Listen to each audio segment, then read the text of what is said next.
People ask me how I travel so much. Sometimes I ask me how I travel so much. They assume I'm rich. The truth is I'm just very deliberate about where my money goes. Because these are the rules I live by.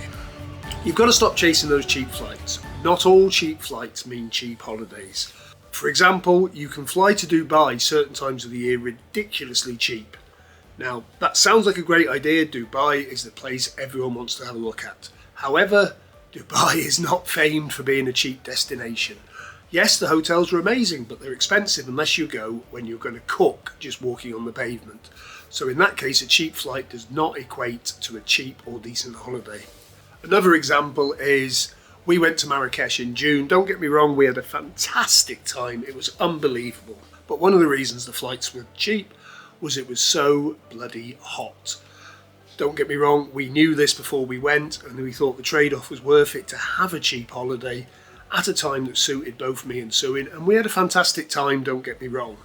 But I think I would rather go back in October. Guess what? Prices are more expensive. So you've always got to ask yourself why a flight might be cheap. Could be that resort is closed. I know, for example, in Corfu, when I went to Kavos many years ago, all the beer was being sold off on 2 for the price of 1 in October because the resorts were as good as closed from the end of October till mid-March. I should imagine the direct flights during those months were ridiculously cheap. However, would you want to go somewhere that's closed? Saying that, cheap flights really can help. I recently had a job interview for a job in Malaysia and the company had a budget of about £1,000 return to send me. Now, I said, hold my beer. I'm sure I can beat that. And by using my experience as someone who travels a lot, I was able to get that return flight down to £450, flying from an airport that was more convenient to me. Doesn't come from being an expert or using hacks. In fact, if you're on here to look for hacks, you might as well turn off now. Thanks for watching this far.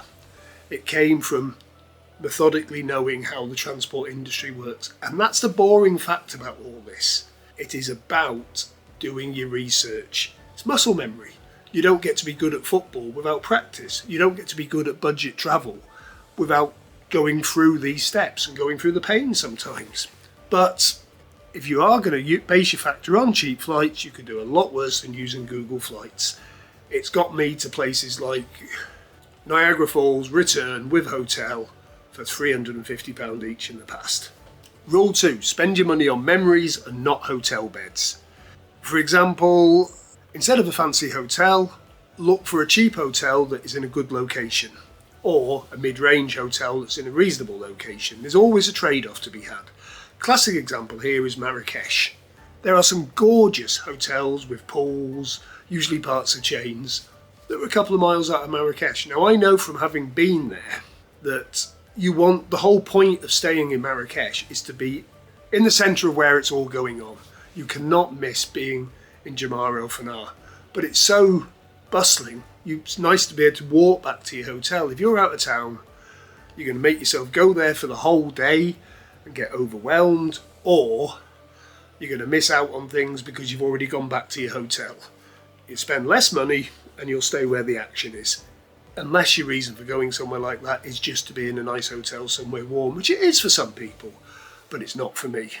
Now, because of what I saved on hotels in Marrakech, bear in mind I did a video about how I did it for £100, right? With what I managed to save by not booking the expensive hotel, we were able to book a sunrise balloon trip, a desert safari for 2 nights, 2 nights, 3 days into the desert, including camel rides, quad rides, all sorts of things. Same as in New York, I could have spent a fortune on a city centre hotel. Instead, I stayed on the outskirts, did my research to make sure getting into town was worth it, and I was able to stay in New York for just over £200 for 3 nights. Crazy thing was, it took me 11 minutes to get in and out every day.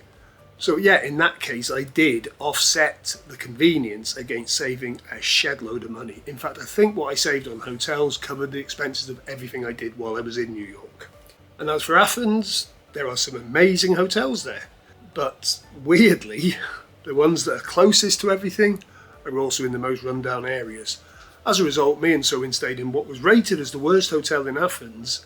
Trust me, it's nowhere near as bad as some of the mid-range hotels in Blackpool, and we were able to get that for £15 a night. We didn't go to spend time in the hotel, we went to spend time in Athens. We saw the hotel in the morning and the evening. So it's really well worth saving some money here. On my trip to Cluj, I managed to find a really nice apartment. It was a serviced apartment. There was no reception. I didn't see anyone involved with the building, and it was £15 a night. And the beauty with that is I actually had more facilities than if I'd stayed in a half-decent hotel. I had a little kitchen. The bottom line is, when somebody comes home and says the hotel carpet was amazing, usually tells you the whole holiday was fairly second rate if all they can remember was how good the hotel was. Sometimes when I come back I can't even remember the name of the place I stayed. Rule 3, let cheap flights choose your destination. Instead of saying I want Rome, say where can I go for 40 quid? Well, that gives you a lot of options in my world. 30 quid got us to Stockholm. My trip to Cluj, the airfare was only about 50. Yeah, it would be nice to go to Rome. However, you've got to factor the whole price. And funnily enough, you can get cheap flights to Rome. Again, Google Flights is your friend here. It has an amazing function where you can put your origin, your dates, and just click search now and see a map of where some of the cheaper destinations are. You'll notice all the way through this, I use Google Maps mercilessly. The weird thing is, I don't think I've ever booked the flight I found on Google Maps. I think what I end up doing is I use that to tell me when the cheapest dates to fly are. And in a lot of cases, especially with me recently having a bit of an interest in going to Canada and America, I find I'm able to bundle things really well using those dates and the airport it's suggested as my data entry points into Expedia, and it really screws the deal down more. For example, on the last trip to Canada, I'd managed to find flights for between $450 and $500. By the time I'd gone through British Airways using those dates I'd found, I was able to get flights for 2 people, including a car for 2 weeks, for just over £500 each. I couldn't have done that without Google Flights, because if you go directly to the British Airways site, you'll never find it, but those cheap flights are there. Now, rule 4, I would say travel like a local. Little things like, if you've found the right hotel and everything, walking is the best way to see a place. So make sure you're in a place where walking is actually an option. Learn the public transport system. Really weird one, this. That's what the locals are doing. Street food. Again, if you're in a old town square, the food's going to be not as cheap as it is elsewhere. You'll almost see where they're going at breakfast time and lunchtime and dinner time. Go to the same places. Markets are always a great place to try even if you don't get it any cheaper, you'll get to see what the locals buy, because that's what the market's normally selling. And I know these days in a lot of cities the market is more a tourist attraction. However, there's usually a good deal to be had. Classic one is any city that is built across an expanse of water or has multiple waterways running through it, there will always be someone trying to sell you a boat trip.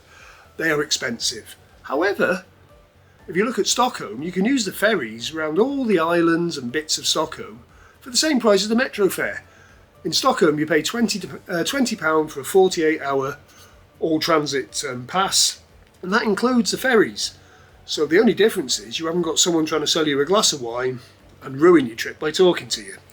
And you can go on all the routes the cruise boats go on for nothing.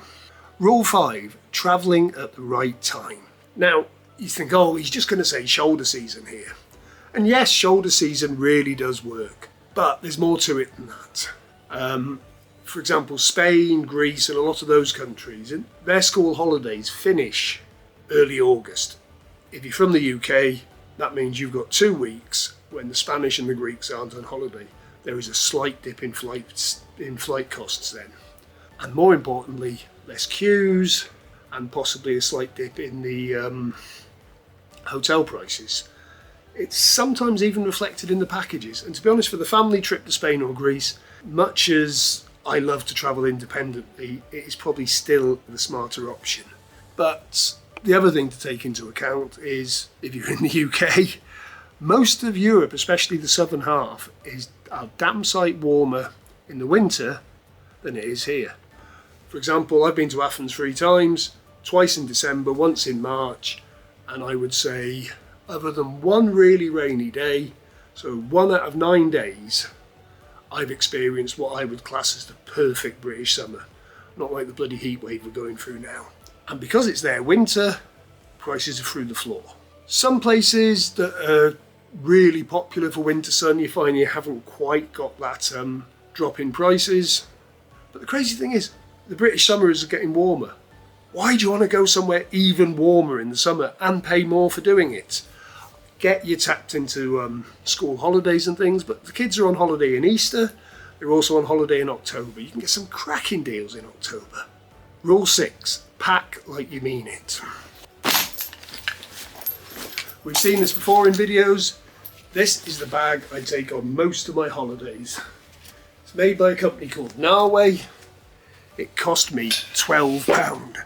It cost me £12 5 years ago.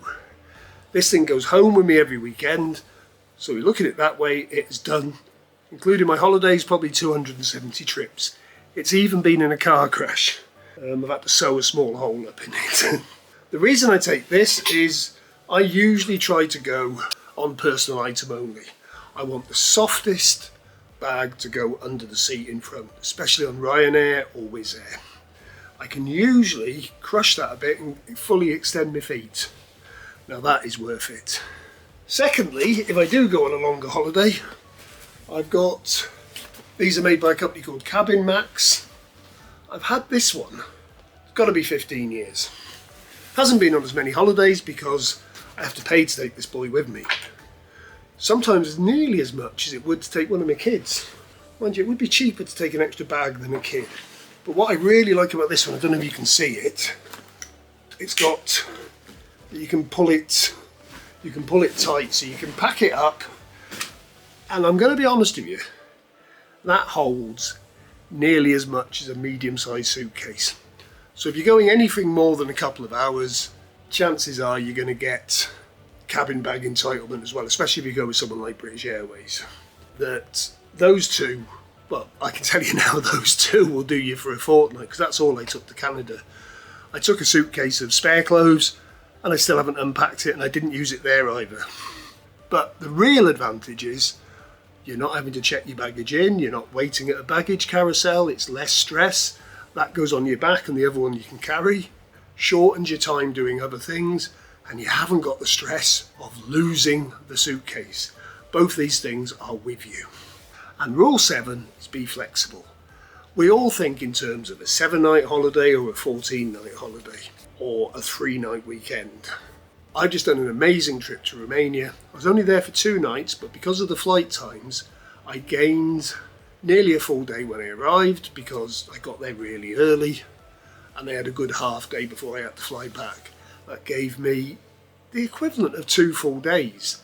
When you go on a 3-night break with less favourable times, you are only getting 2 full days.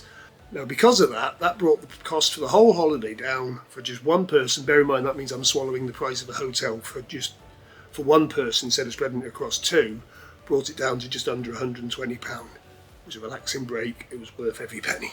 So your departure day is obviously quite important, and I think the big one that really affects me is choice of airport. I live on Anglesey, I work in Shropshire during the week. Manchester and Birmingham would be the easiest choices for me. However, they can add £100, £150 return to a flight without even thinking about it. And what's really annoying is on longer haul ones, you can pay £100 a head more to change in blinking Heathrow. I can drive to Heathrow for less than 200 quid. It's a no-brainer, isn't it?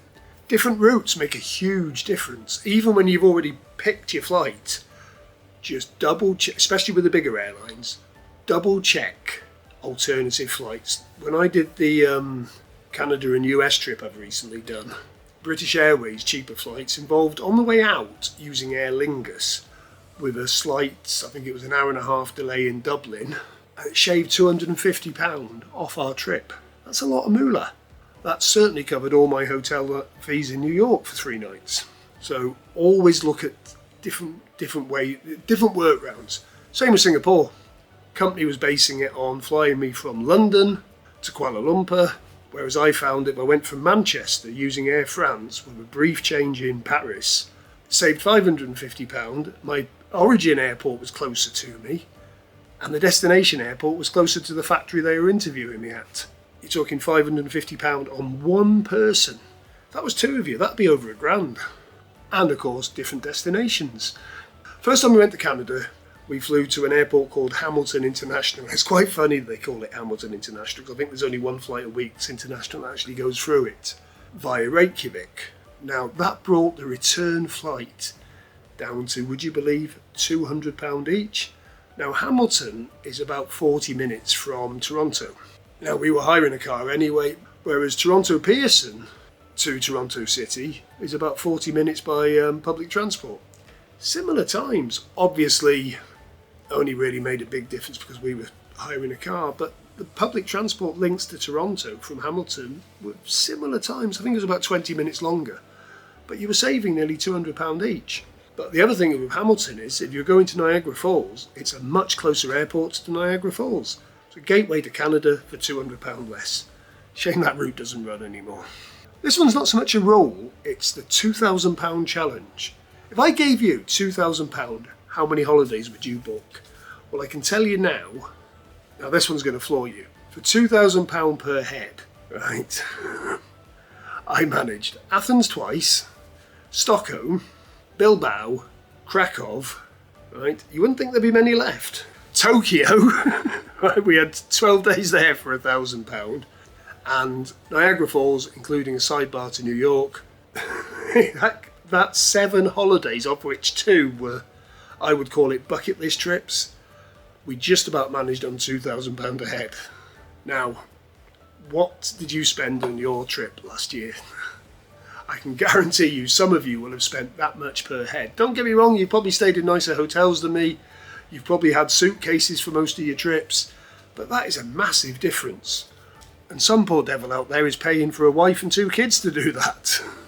Can you imagine 7 holidays for what you spend on your main trip to Spain in the summer? And I know not all of us spend that on the main trip to Spain, but some people do. And that's just 7 simple rules. You're talking, stop chasing the cheap flights, but still embrace them. Spend money on memories, not hotels. Let cheap flights choose your destination. Travel like a local. Travel at the right time. That's a biggie. Pack like you mean it. That involves questioning whether you actually need it. If you come back from holidays with 3 outfits that you haven't worn, you're taking too much. And be flexible. So the biggest thing I changed isn't where I want to go. I've changed nothing about my personal life. I just stopped wasting money on the bits that don't actually matter. I don't spend less, I spend better. And let's face it, I spend it more often these days. So, do you agree with these ideas? Or do you think I'm talking out my backside? Well, watch my other videos and there's the proof that I'm not totally making all this up. Have you got any better ideas? Put them in the comments below. Love answering those comments. That's one of the reasons I still do this. I love hearing what other people have to think. Thanks ever so much for watching, and we'll see you soon.